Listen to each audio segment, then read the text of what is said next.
그리스도께 끝까지 충성한 자, 끝까지 신실한 자가 누구냐? 의를 위하여 사는 사람이라는 겁니다. 여러분들에게 몇 번 소개를 해드렸던 그 책 가운데 엔도우 슈사쿠가 쓴 침묵이라는 책이 있습니다. 여러분들이 아마 읽어보셨으리라 생각을 하는데, 이 책은 1587년에 일본의 그 그리스도인들을 믿는, 그 당시엔 캐톨릭이죠. 캐톨릭이 일본에 들어가서 그 복음 전파를 할 때에 일어났던 그 실제 상황을, 그 일본이라는 그 정부가 그 캐톨릭 신자들을 핍박한 그 실제적인 사건을 배경으로 한 그런 소설입니다. 이 그 소설의 주인공이 로드리고라고 하는 신부인데, 그는 자신이 지금으로 말하면 이제 그 성도들이죠. 자신이 목회하는 성도들, 그 성도들이 어려움을 당하고 박해를 당하는 것을 눈으로 직접 보면서 하나님은 과연 어디 계신가? 그것을 우리들에게 묻고 있고 해답을 주고 있는 그런 책입니다.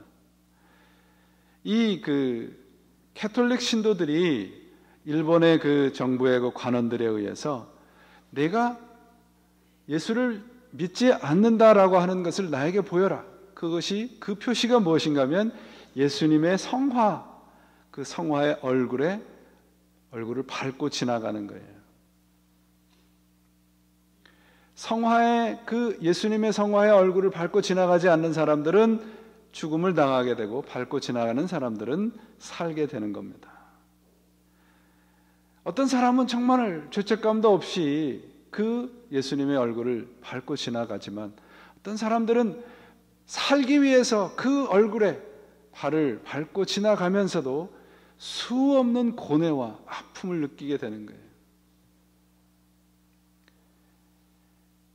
이 로드리고 신부가 그 어려움을 당하고 있는 신자들을 바라보면서 고뇌와 어려움을 겪게 되는데, 그때에 이런 그 구절이 있어요. 바다는 여전히 잠잠하고 새는 그 위에 자유스럽게 날고 있지만 하나님은 여전히 침묵하고 계신다. 이 하나님의 침묵이 아니라고 하는 사실을 깨닫게 될 때에, 그것이 바로 이 소설의 마지막 장면에 나옵니다. 마지막이 주인공 로드리고 신부가 예수님의 얼굴에다가 발을 얹는 순간이에요. 나는 예수를 믿지 않습니다. 살기 위해서 예수님의 얼굴에 발을 얹게 됩니다. 그때 로드리고 신부의 귀에 예수님의 음성이 들려요. 그 음성이 뭐냐 하면, 밟아라, 성화를 밟아라. 나는 너희에게 밟히기 위해서 존재하느니라. 내 발을, 아픔을 그 누구보다도 내가 더 잘 안다. 너희들의 아픔을 나누기 위하여 십자가를 짊어졌다. 신부는 후미에에 발을 올려놓았다. 동이 텄다. 멀리서 닭이 울었다. 이 소설은요, 우리들에게 무엇을 얘기를 해주고 있느냐 하면, 엔도우 슈시아쿠라고 하는 작가의 신앙 고백이에요. 여러분들이 아시다시피 일본이란 나라는 단 1%만이 그리스도를 믿는 신자들입니다. 그 1%의 기독교인과 1%밖에 안 되는 일본에서 기독교인으로 살아가는 그 모습, 그리고 엔도우 슈시아쿠 자신이 유럽에서 공부를 했어요. 그 유럽의 그 거대한 성당들, 기독교가 승리의 상징으로 서 있는 그 유럽에서 엔도우 슈시아쿠는 기독교를 승리의 종교로 알았습니다.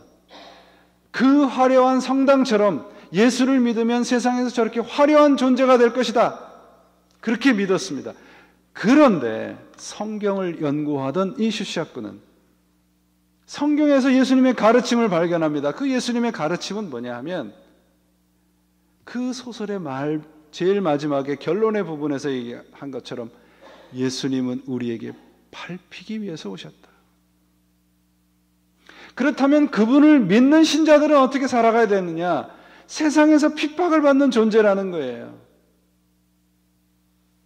세상적인 영광과 권력의 자리가 아니라 예수님은 핍박의 자리에 계셨듯이 우리들의 신자의 자리 역시도 바로 그런 자리라는 겁니다. 신자의 고난과 핍박은 바로 내가 예수를 제대로 믿는다는 거예요. 그래서 그 자신의 신앙의 결과에, 신앙 고백의 결과인 바로 이 침묵이라는 소설과 예수님의 생애라는 책을 그는 썼던 겁니다. 참 안타깝게도 오늘날 교회들이 고난을 얘기를 하고 예수님의 핍박을 얘기를 하고 핍박받는 것이 복이라고 얘기하면 다 듣기 싫어해요. 다 듣기 싫어합니다. 그러나 듣기 싫어도 들으셔야 됩니다. 왜? 그것이 예수님의 가르침이기 때문에. 예수를 믿는다 하면서도 왜 예수님의 가르침에 귀를 기울이지 않는가? 세상의 의가 그만큼 매력적이기 때문에 그렇습니다. 성경이 우리들에게 가르치려고 하는 것은 세상이 원하고 세상이 인정하는 세상적인 복과 하나님이 인정하는 복은 다르다는 거예요. 우리 뭐 다른 교회 얘기하지 말고요. 우린 교회 신자들만이라도 세상적인 복과 예수님이 말씀하시는 복을 구분하실 줄 알으셔야 돼요.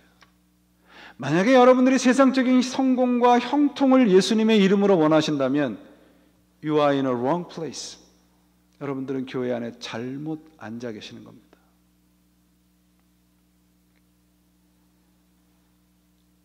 오늘날 세상에서의 성공이나 형통함이나 건강함이 복이 아니라 하나님과의 바른 관계를 위해서 불이익을 당하는 것을 성경은 복이라고 말을 하고 있습니다. 무슨 말씀인가요? 핍박이란 세상에서의 불이익을 당하는 것이 바로 하나님의 사람으로 살아가는 가장 중요한 표시라는 거예요. 더 쉽게 말씀드리면 손해보는 것을 당연하게 생각하는 것이 예수 믿는 표시라는 겁니다. 우리 손해보는 거 정말 히스테리컬할 정도로 싫어하잖아요. 저도 그래요. 근데 그게 복이랍니다.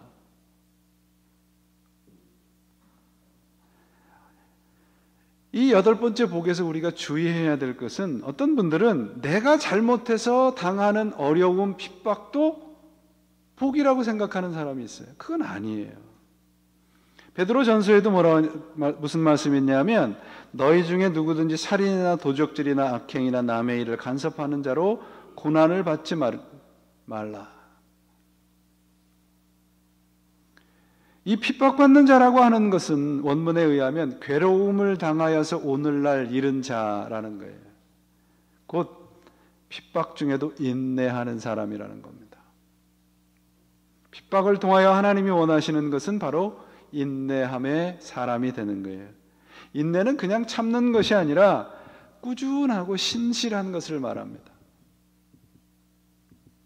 우리가 아직 미숙하고 모자라고 여전히 가야 할 길이 멀더라도 중단하지 않는 것, 그게 핍박이 우리들에게 주는 뜻이에요. 하나님께서 이런 복을 약속해 주셨는데 그런 하나님은 과연 어떤 분이신가?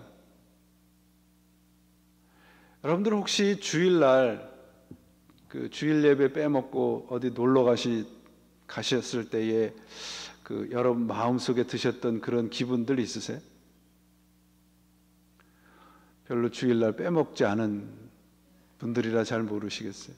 어떤 분들은 주일날 이렇게 예배를 빼먹고 놀러 간다든지 뭐 골프를 치러 간다든지 그러면 골프가 잘 안 맞는데요.